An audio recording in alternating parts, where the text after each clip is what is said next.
Assalamualaikum warahmatullahi wabarakatuh. Perkenalkan, nama saya Siti Kamilah SPD. Saya adalah guru PAI di SMP Negeri 24 Jakarta, Kecamatan Kramat Jati, Jakarta Timur, sekaligus mahasiswa PPG dalam jabatan Batch 3 di LPTK UIN Syarif Hidayatullah Jakarta dengan nomor induk mahasiswa 420011153.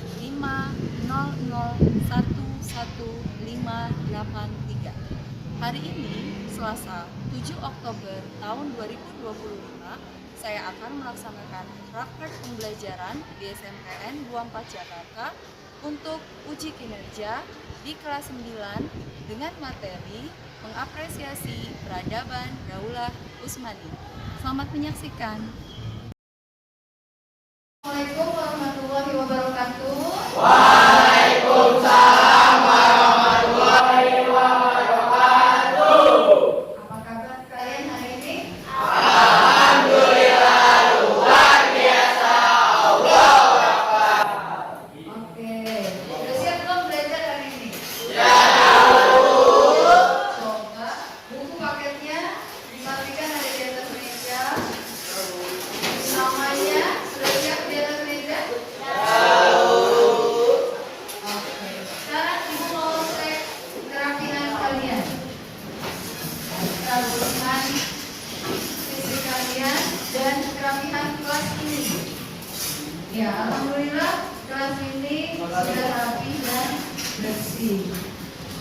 Sebelum memulai pembelajaran hari ini, supaya kita mendapatkan keberkahan dari Allah Subhanahu wa Ta'ala, maka kita akan awali pembelajaran dengan membaca doa yang akan dipimpin. Siapa yang mau memimpin baca doa hari ini?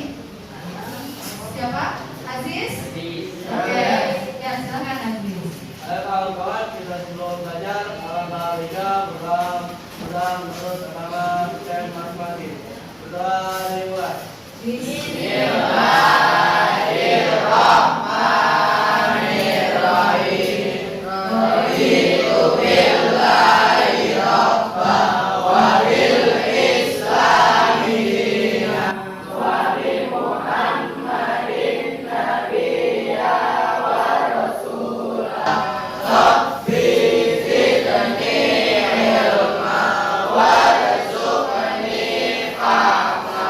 Rabbi sholli sadri wa yassir li amri wahlul 'uqdatam min lisani yafqahu qawli. Amin. Anak-anak, siapa yang tidak hadir hari ini? Semuanya keluarga, pulang karena sakit. Semoga kita selalu diberikan nikmat sehat walafiat ya. Amin. Semangat nggak belajar hari ini? Oke, kita luruskan lagi niat kita bahwa berangkat ke sekolah untuk belajar menambah ilmu yang bermanfaat. Seperti biasa, kegiatan pelajaran agama Islam diawali dengan membaca juz ammah. Ya, silakan dibuka juz ammahnya. Hari ini kita akan membaca surat Ad-Duha. Surat Ad-Duha, halaman 22. Sudah? Seperti biasa ya, diawali dengan membaca surat Al-Fatihah. Ya, 1, 2, 3.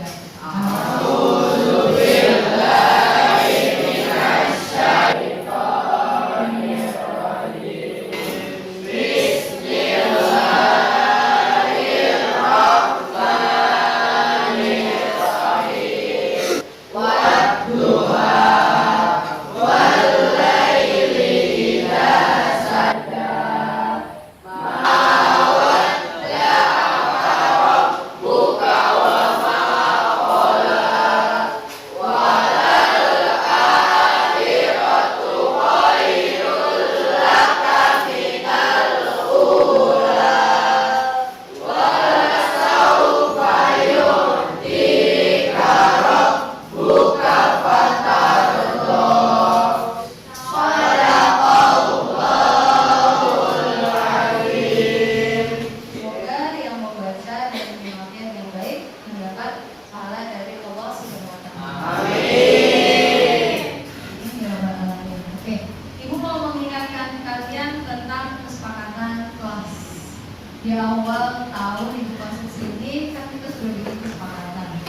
ya, khususnya terkait dua hal.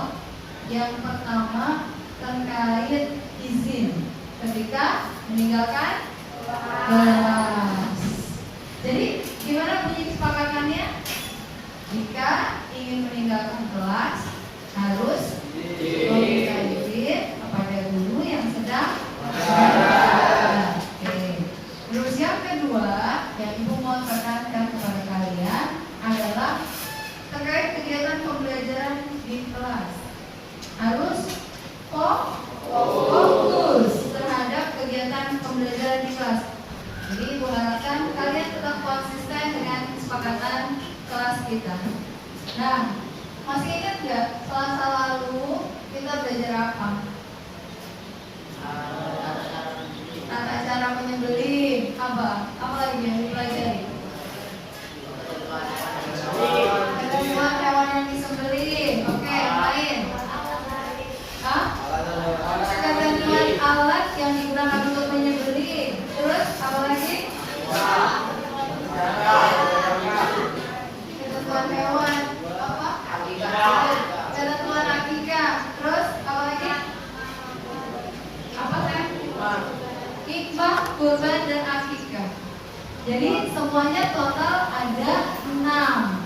Alhamdulillah kalian masih ingat ya, karena kita akan lanjut ke bab 5 tentang apa? Coba silakan kalian dibuka bukunya. Apa judul bab 5? Apa? Coba baca tuh. Kata materi bab 5. Saatnya jam 6 dimulai. Mengapresiasi kehadiran Daulah Usmani. Oke, jadi anak-anak, bab 5 ini ada hubungannya dengan materi yang sudah dipelajari saat kelas 8. Ada yang masih ingat kelas 8 kita belajar apa? Daulah, ya betul. Faiz, Daulah Abbasiyah. Yuk sama-sama kita mengingat kembali tentang materi Daulah Abbasiyah. Oke. Dinasti Abbasiyah. Pertama, nah masih ingat apa sih Bait Al-Hikmah? Apa Bait Al-Hikmah? Kesamaan. Apa Retia? Tempat apa? Translate. Apa Novita? Tempat penerjemahan buku-buku yang berasal dari luar wilayah dinasti Abbasiyah. Apalagi tadi perpustakaan, tempat penerjemahan. Satu lagi apa? Ada yang masih ingat? Perpustakaan udah, tempat penerjemahan udah. Pendidikan, tempat apa? Pusat pendidikan. Oke, sudah terjawab? Oke, beri aplaus buat semuanya. Nah, selanjutnya, bidang ilmu apa saja sih yang berkembang pada masa dinasti Abbasiyah?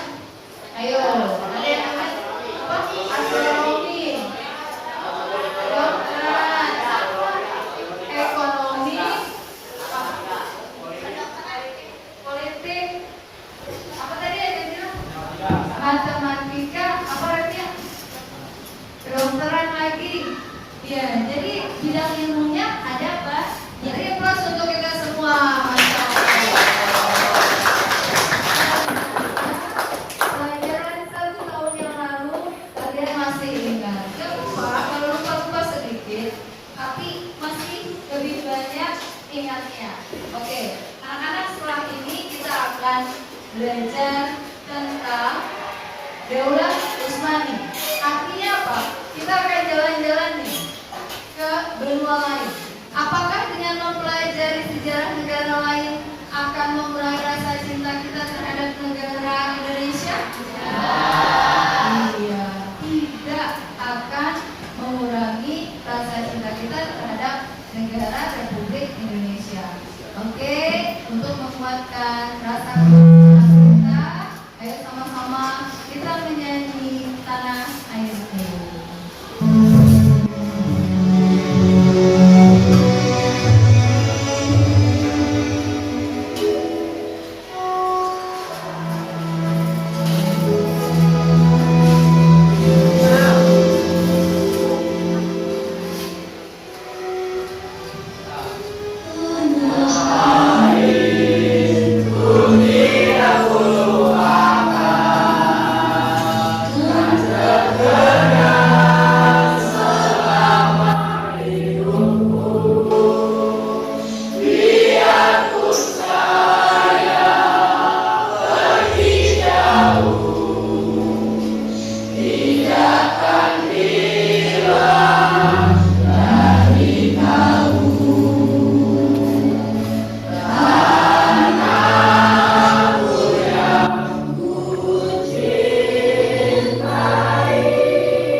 sikap kita terhadap tanah air.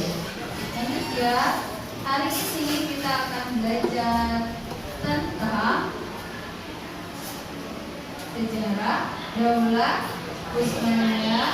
Kita lihat tujuan pembelajarannya.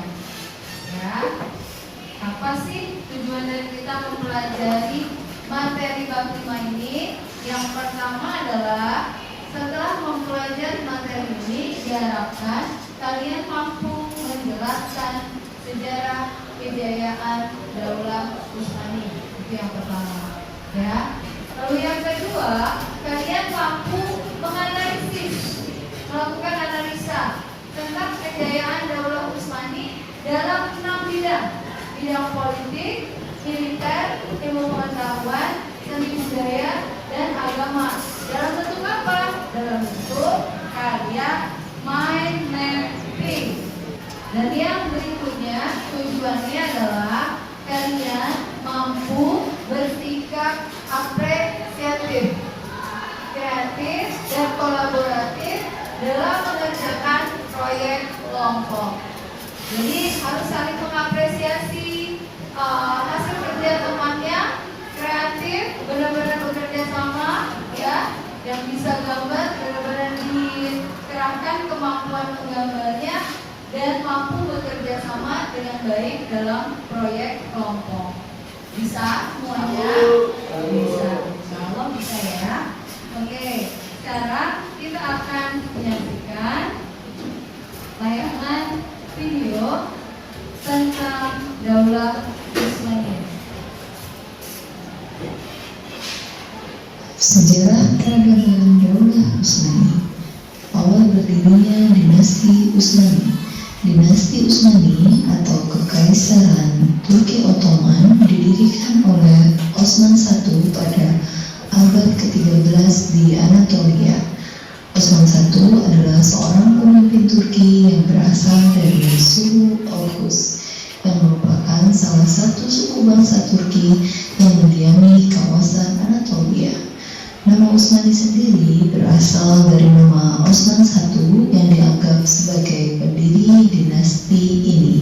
Oke, ya, jadi posisi Konstantinopel itu di sini ya, anak-anak. Ini kan laut nih, ini laut. Di sini ada selat. Selat itu apa? Selat itu apa? Ada yang tahu selat itu apa? Lautan yang memisahkan daratan kan? Itu selat. Jadi ada namanya selat Bosporus. Dia memisahkan antara benua Asia dengan benua Eropa. Nah, Konstantinopel itu posisinya ada di selat Bosporus. Berarti posisinya sangat penting. Kenapa? Karena merupakan jalur lalu lintas perdagangan. Kenapa jalur lalu lintas perdagangan? Kau bayangkan, ini mereka dari sini kalau tidak lewat selat ini, kalau mau ke seberang, lewat mana? Harus berputar jauh. Jadi itu peranan dari selat Bosporus. Tadi ada Sultan Mehmed II. Beliau mampu menaklukkan Konstantinopel. Kemudian strategi perangnya. Ini adalah sholat Jumat terbesar sepanjang sejarah. Ini adalah strategi militernya Muhammad Al-Fatih ketika sudah berhari-hari tidak mampu menjebol benteng Bizantium. Dia menggunakan strategi perang yang tidak pernah digunakan oleh orang-orang sebelumnya di zaman dahulu. Perlu diingat bahwa Muhammad Al-Fatih itu diangkat menjadi sultan pada usia 21 tahun. Sangat muda sekali ya. Coba umur 21 tahun itu, kalau saat ini kira-kira sedang menempuh pendidikan di mana? Dunia. Tapi beliau sudah memimpin daulah atau kekhalifahan yang sangat luas, meliputi sebagian Eropa dan hampir seluruh wilayah Asia. Ini adalah gambaran perubahan dari wilayah dinasti Utsmaniyah. Yang hijau ini adalah wilayah kekuasaan dinasti Utsmaniyah di masa itu. Ya, lihat perubahannya. Setelah dinasti dinasti Utsmaniyah runtuh. Nah, ini adalah sisanya anak-anak. Tadi belakang sampai sana, belakang itu wilayah Daulah Utsmaniyah kan. Sekarang sisanya cuma bagian sini. Makanya wilayah Turki itu terbagi dua. Ada yang di Eropa nih, begini. Nah, sisanya di Asia. Sultan Muhammad ke-6. Ini adalah sultan terakhir ya. Karena setelah ini tidak ada lagi kekhalifahan Utsmani. Berganti menjadi apa? Nah, menjadi Republik Turki yang dipimpin oleh Mustafa Kemal Atatürk yang dikenal sebagai Bapak Pembangunan Turki. Jadi ketika dia memimpin Turki, yang terjadi apa? Modernisasi di Turki. Mulai zaman beliau inilah Turki berubah menjadi Republik Turki. Jadi sudah tidak ada lagi Daulah Utsmani. Gitu anak-anak. Ya, sejarah singkat tentang Daulah Utsmani. Sekarang silakan duduk berkelompok sesuai dengan kelompoknya masing-masing. Ayo. Kelompok 1 di sebelah mana duduknya? Kelompok 1 ada tebak gambar. Ayo semangat, ibu tahu siap-siap mantul. Ayo silahkan. Kelompok 1 di sini sudah siap. Konsentrasi dimulai. Oke, kita akan bermain tebak kata. Cara bermainnya nanti akan muncul gambar, langsung ditebak. Silakan bersiap-siap. Soal pertama. Apa? Apa kan? Penduduk. Bukan.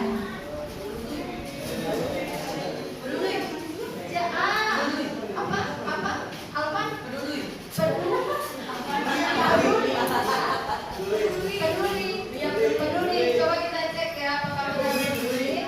Ini pensil kan? Ini apa? Berarti du. Ini peta apa? Jadi peduli. Oke, kita belum apa?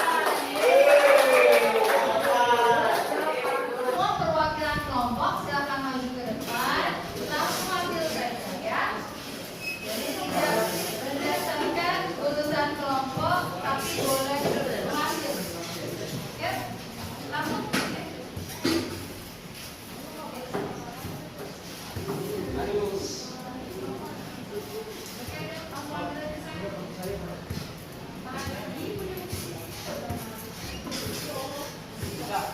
Ini ada KPD-nya. Silakan KPD-nya. Deva bantu diberikan. Ibu akan menjelaskan apa sih yang harus kalian lakukan. Oke, ya di situ yang KPD ada penjelasannya.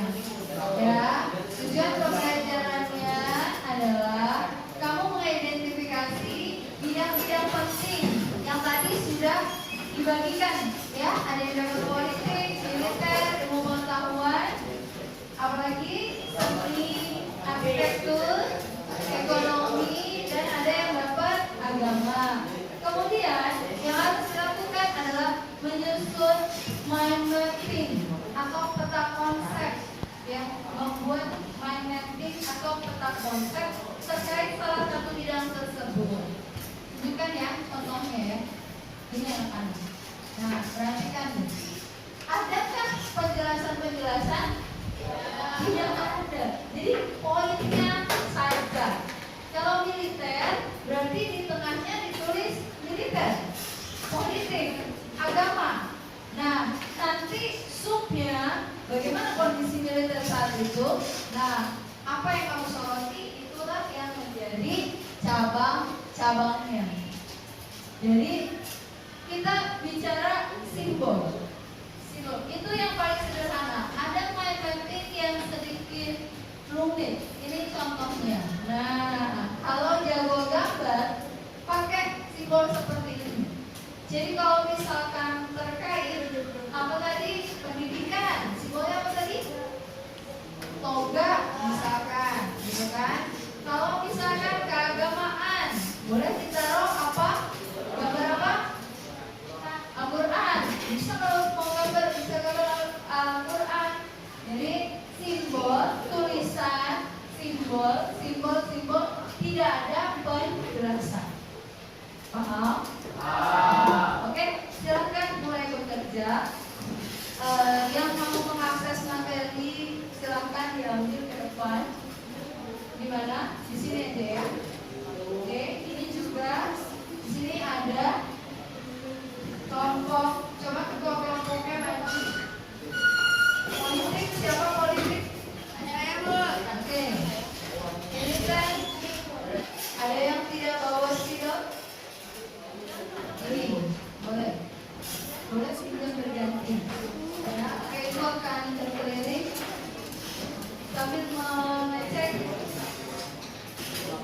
hasil kerja tadi.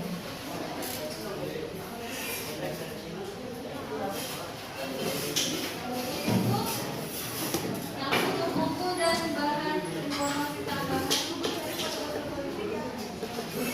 Paham? Nah, dimulai sekali lagi, tidak ada uraian, jadi cuma ada gambar, ada poin. Uraiannya di mana? Uraiannya nanti dijelaskan ketika presentasi. Kalau mau konsep dulu di kertas bisa. Konsep, misalkan di sini konsep dulu, kertas kosong. Saatnya jam berhenti dimulai. It's time to begin the student test. Agama simbolnya apa tadi?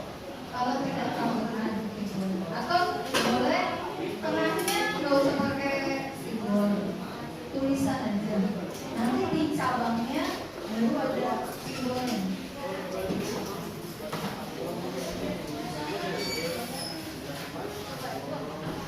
Lihat itu poinnya apa?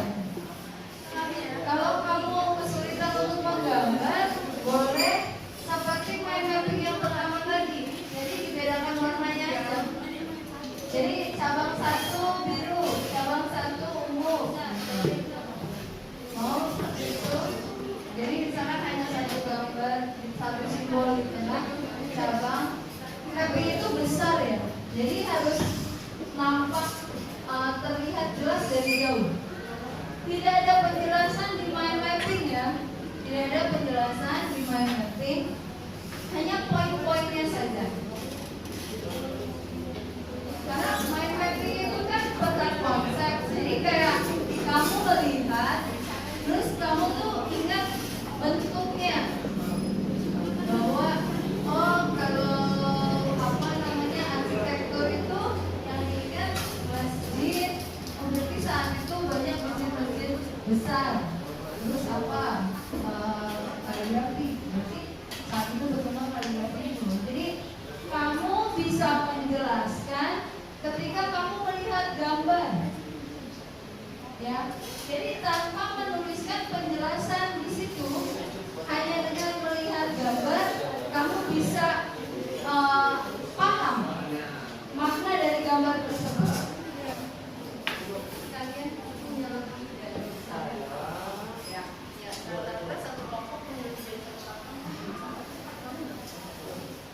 Oke, waktunya sudah habis. Silakan semua menghadap ke depan.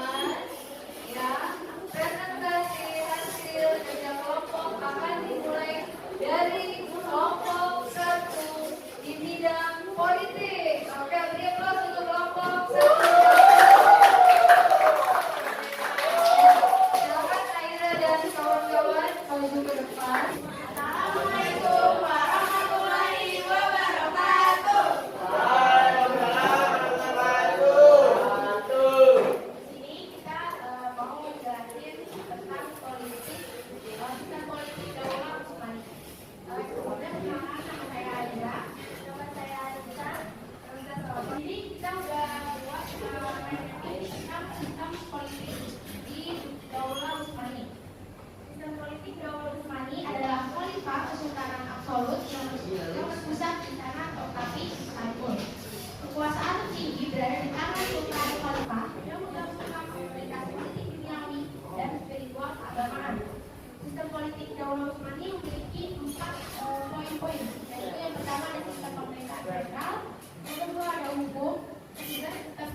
Dan teman saya Naila Syakira Demha, perlu pengetahuan. Meskipun fokus utamanya adalah pemecahan secara ilmiah dan militer, Usmani tetap berkontribusi dalam ilmu pengetahuan, terutama pada bidang-bidang teramat dan agama. Yang pertama itu ada pusat pendidikan. Mungkin itu saja yang dapat kita sampaikan. Mohon maaf. Terima kasih. Wassalamualaikum warahmatullahi wabarakatuh.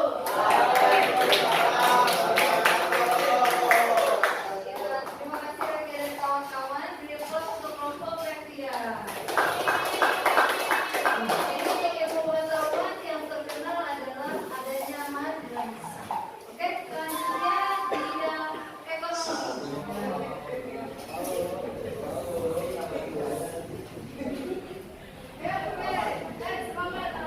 Assalamualaikum warahmatullahi wabarakatuh.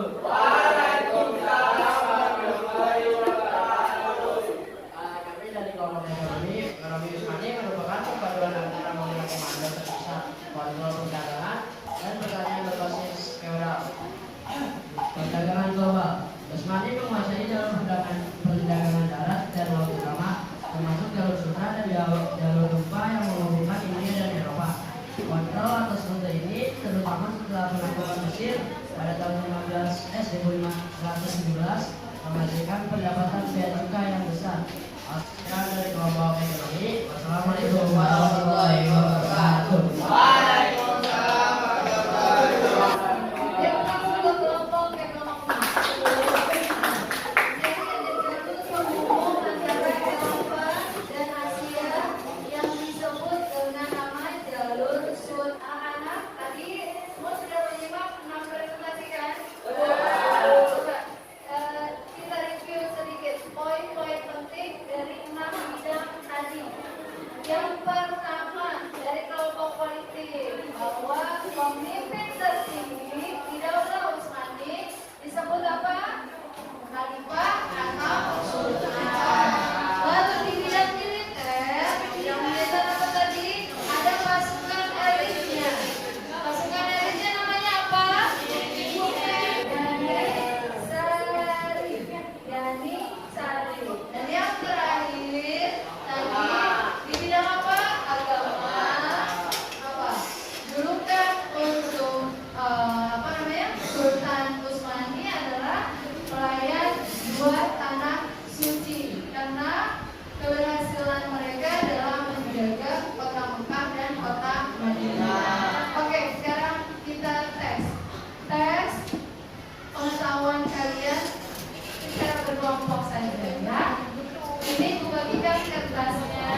sangat berhubungan dengan perkembangan zaman saat ini.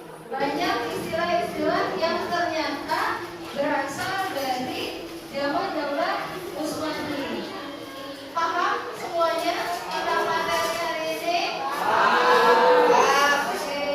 Apakah ada masukan dari kalian terkait presentasi teman-teman? Ya, Nayaka. Apa Nayaka? Saat presentasi, suara kelompok yang sedang presentasi tidak kedengaran. Jadi harusnya suaranya lebih ditinggikan supaya teman-teman yang lain menyimak. Oke, ada lagi? Siapa? Ya, silakan. Gimana Kesya? Durasi pengerjaannya terlalu cepat. Durasi pengerjaannya terlalu cepat. Jadi menurut Kesya kurang ya waktunya. Jadi harus bisa lebih kreatif lagi kalau Oke, jadi menurut Kesya kalau waktu yang disediakan untuk mengerjakan mind mapping itu lebih lama, maka akan lebih bagus dan kreatif hasilnya. Yang lain setuju? Oke, ada lagi? Ya Pak Is, silakan Pak Is. Ibu, tadi harusnya teman-teman menyimak dulu presentasi biar suaranya kedengeran. Ya, jadi kata Pak Is harusnya jika ada yang presentasi, yang lain menyimak dengan baik. Emang tadi pas presentasi gimana? Kalian nyimak apa enggak? Iya, ada yang menyimak, ada yang masih sibuk mengerjakan mind mapping yang belum selesai. Oke, jadi untuk selanjutnya, ketika ada yang presentasi, maka semua harus menyimak dengan baik. Kemudian, bagi yang presentasi, suaranya juga harus lebih jelas. Dan untuk masukan dari Kesya, karena memang waktu kita terbatas belajarnya, berarti kalian yang harus menyiapkan perlengkapan untuk kerjanya dari rumah supaya bisa lebih kreatif lagi dalam mengerjakan tugas-tugas yang diberikan. Terima kasih anak-anak. Beri aplaus semuanya untuk presentasi. Semoga apa yang kita pelajari hari ini dapat bermanfaat bagi kita semua. Oke, pekan depan anak-anak, pekan depan kita masih akan belajar bab 5, tapi kita akan fokus pada faktor yang membuat Daulah Utsmani mengalami kejayaan dan faktor yang mengakibatkan kemunduran atau keruntuhan Daulah Utsmani. Kalau hari ini kita menggambarkan bagaimana sih situasi perkembangan di 6 aspek yang tadi kita bahas satu persatu. Besok kita lihat apa yang membuat mereka bisa berjaya dan apa yang akhirnya membuat mereka bisa runtuh.